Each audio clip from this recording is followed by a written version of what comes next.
ईश्वरी हरिभाऊ खरात आहे. शाळेचे नाव जिल्हा परिषद उच्च प्राथमिक शाळा गेवराई आहे. माझा विषय जीवनातील आई वडिलांचे स्थान.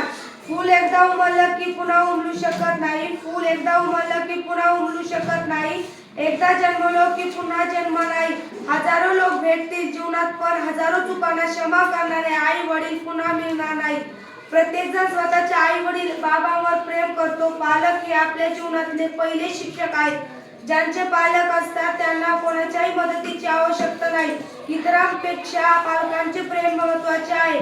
मोठे होत असताना एक गोष्ट नेहमी लक्षात ठेवा, आई बाबाकडे दुर्लक्ष तर होत नाहीये ना. बाबा माझे विठोबा आणि आई रखुमाई.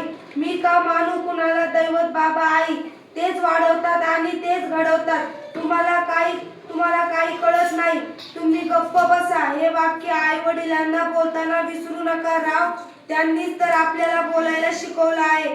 त्यांना मोठं करण्यासाठी मोठ्यांना लहान व्हावं लागतं.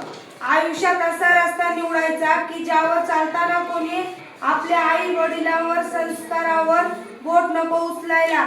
आता तर आपण हजारो रुपये कमवतो तरी पण समाधान भेटत नाही. समाधान तर लहानपणी आईने दिलेल्या 1 रुपयामध्ये होतं. घरामध्ये आई बाबा असताना लोक मंदिरामध्ये देव शोधतात. आईने बनवलं, बाबांनी घडवलं. आईने बनवलं, बाबांनी घडवलं. आईने शब्दाची ओळख करून दिली, बाबांनी शब्दांचा अर्थ समजावला. आईने विचार दिले, बाबांनी स्वातंत्र्य दिले. आईने भक्ती शिकवली, बाबांनी वृत्ती शिकवली. आईने भक्ती शिकवली, बाबांनी वृत्ती शिकवली. आईने लढण्यासाठी शक्ती दिली, बाबांनी जिंकण्यासाठी नीती दिली. त्यांच्या परिश्रमामुळे यश माझ्या हाती आहे. म्हणून तर माझी आज ओळख आहे. प्रेम करून स्वतःच्या आणि दुसऱ्याच्या वेळ वाया घालवण्यापेक्षा आई बाबांची स्वप्न पूर्ण करण्यात व्यस्त राहा. आई एकमेव स्त्री जी माझा चेहरा बघण्याच्या आधीपासून माझ्यावर प्रेम करते. आयुष्यात निस्वार्थी आणि निरपेक्ष प्रेम फक्त आई बाबाच करू शकतात. जेव्हा कोणी तुमच्या सोबत नसेल तेव्हा 2च शब्द तुमच्याकडे राहतील, आई आणि बाबा. त्यांच्याशिवाय कोणीच आपलं नसतं. आई बाबा शिवाय खरं प्रेम कोणच करू शकत नाही. सर्वजण कोणत्या ना कोणत्या स्वार्थासाठी आपल्यावर प्रेम करत असतात.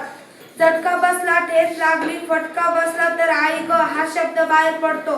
पण रस्ता पार करताना एखादा ट्रक जवळ येतो, ब्रेक दाबतो तेव्हा बापरे हा शब्द बाहेर पडतो. छोट्या संकटासाठी आई चालते, पण मोठ्या वादळ पेलताना बापच आठवतो. आपले दुःख मनात लपवून ठेवून दुसऱ्यांना सुखी ठेवणारे देव म्हणजे आई बाबा. आई बाबा हे 2 शब्द सोडले तर सर्व शब्द परके वाटतात. बाबा सोडले तर आपल्याला आईच्या रुसण्याने कोणाला काहीच फरक पडत नाही.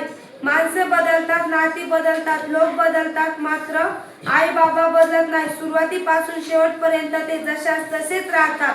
संपूर्ण जग तुमच्या विरोधात असेल तेव्हा फक्त आई बाबा सोबत असतील. थोडा वेळ बसत जा आई बाबांजवळ. सगळंच नाही मिळत त्या मोबाईल जवळ. आई बाबाचं प्रेम समुद्रासारखं असतं. तुम्ही त्याची सुरुवात पाहू शकता पण शेवट नाही. वडील म्हणजे समुद्रामधील जहाज असतं. पाण्यात न भिजवता किनाऱ्यावर नेत असतं.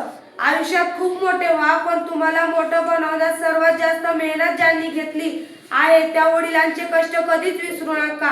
जास्त मोठी स्वप्न नाहीत माझी, फक्त आई वडिलांचे सर्व इच्छा पूर्ण करायच्या आहेत एवढंच. आई बाबा खुश ठेवण्याचा प्रयत्न करा. लोकांना खुश ठेवत बसाल तर हे आयुष्य सुद्धा कमी पडेल. काय करायचं असेल तर तिच्यासाठी करा जिने 9 महिने तुम्हाला पोटामध्ये ठेवलं. आई वडिलांचा हात सोडू नका. इतरांचे पाय पकडण्याची गरज पडणार नाही. या जगामध्ये असं एकच न्यायालय आहे जिथे सर्व गुन्हे माफ होतात, ते म्हणजे आई.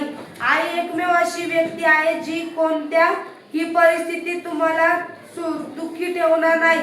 आई वडील आणि औषधे सारखेच असतात. आई वडील आणि औषधे सारखेच असतात. थोडेसे कडवट वाटतात पण आपल्याला फायद्यासाठी असतात. तुम्ही आईचं अस्तित्व नाकारू शकत नाही, कारण तेव्हा तुम्हाला वेदना होतात.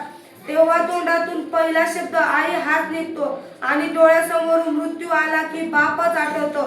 म्हणूनच पैसा आणि प्रसिद्धीसाठी नाही तर मला आई बाबांच्या डोळ्यात येणाऱ्या आनंदाश्रूसाठी मोठं व्हायचंय. धन्यवाद.